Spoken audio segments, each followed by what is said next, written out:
Penggunaan media tanam hidroton untuk Sansevieria di semi hydro memang cukup simpel.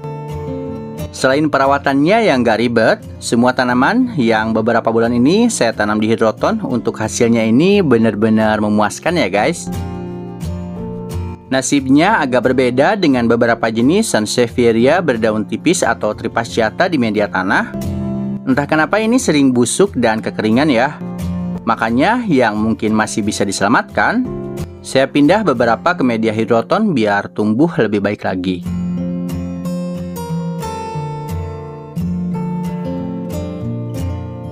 Kecuali mungkin untuk sebagian jenis yang ini nggak bisa langsung saya selamatkan ya. Akhirnya beberapa saya stek lagi untuk daun yang agak utuhnya ini.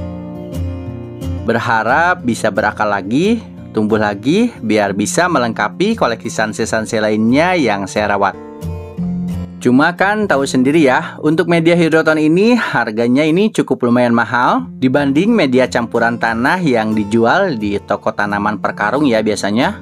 Makanya untuk beberapa jenis Sansevieria, saya akali dengan beberapa tanaman dalam satu potnya ini, atau boleh dibilang grouping biar menjadi rumpun-rumpun gitu ya.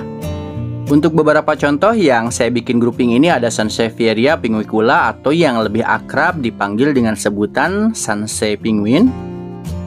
Dalam satu pot bulat ini saya isi dengan 6 tanaman. 2 penguin gendut ini agak gede dan yang kecilnya ini sebenarnya udah beberapa bulan saya tanam di media hidroton. Nah, untuk yang 4-nya ini baru beberapa hari saya pindahkan ke hidroton. Awalnya kan di tanah ya, mungkin teman-teman bisa lihat di video sebelum-sebelumnya. Kelihatan banget ya, si penguin ini di tanah agak cenderung kurus dan sepertinya ini kurang nutrisi. Mungkin campuran media yang saya berikan pas di tanah lalu kurang begitu baik ya. Atau mungkin masalah penyiraman, pupuk dan lain-lain lah ya yang kurang terperhatikan. Next, untuk yang selanjutnya ini jenis hybrid ya. Baru aja dipindah di hidroton, baru beberapa hari aja. Memanfaatkan pot bulat Vienna yang udah lama nggak dipakai ya. Malahan potnya ini udah kotor dan susah banget nih untuk dibersihkan. Hybrid ini kalau udah gedenya emang lebih cakep. Anakannya ini ya dari beberapa indukan. Indukannya kayak gini.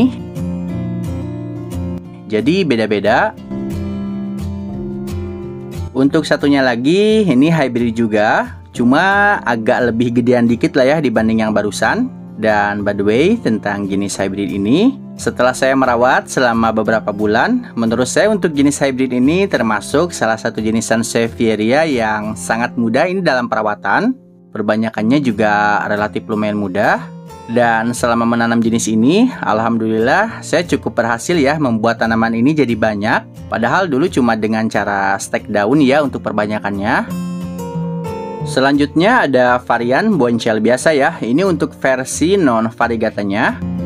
Ternyata dibikin berdempet-dempetan kayak gini jauh lebih asyik. Hidroton yang digunakan jadinya gak terlalu banyak ya.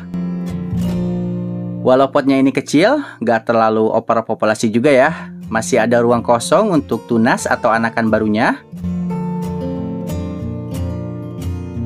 Lalu berpindah ke Sansevieria Sweet Celery. Karakter Sanse ini juga cukup lumayan cakep ya. Dibikin grouping dalam satu pot kayak gini nggak ngurangi keindahannya. Malah selama di hidroton ini hampir sebagian besar sudah mengeluarkan tunas atau anakan barunya ya. Cuma untuk tunasnya akan saya biarkan dulu makin gede aja dulu di sini. Kecuali kalau pertumbuhannya ini emang benar-benar terhambat oleh daun indukannya, baru deh nanti akan saya potong.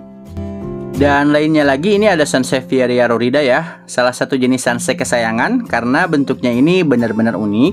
Untuk yang kecil di depan-depannya ini bukan anakan dari sini ya. Ini saya beli di toko online. Linknya nanti akan saya coba sertakan di deskripsi. Pokoknya buat teman-teman yang punya jenis ini gak akan nyesel untuk merawatnya. Dia salah satu Sansevieria tercantik dari segi bentuk ya. Cuma saja untuk pertumbuhannya ini dia lumayan lama.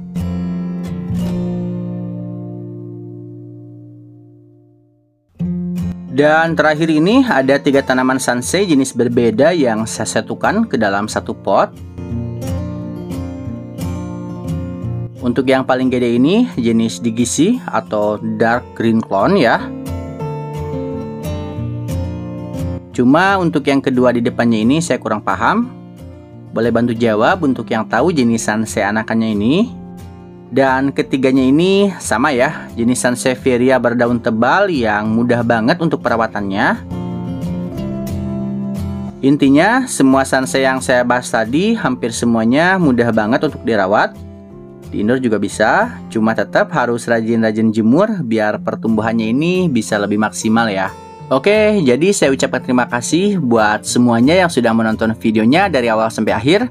Boleh like jika kamu suka, jangan lupa subscribe, dan sampai jumpa di video selanjutnya.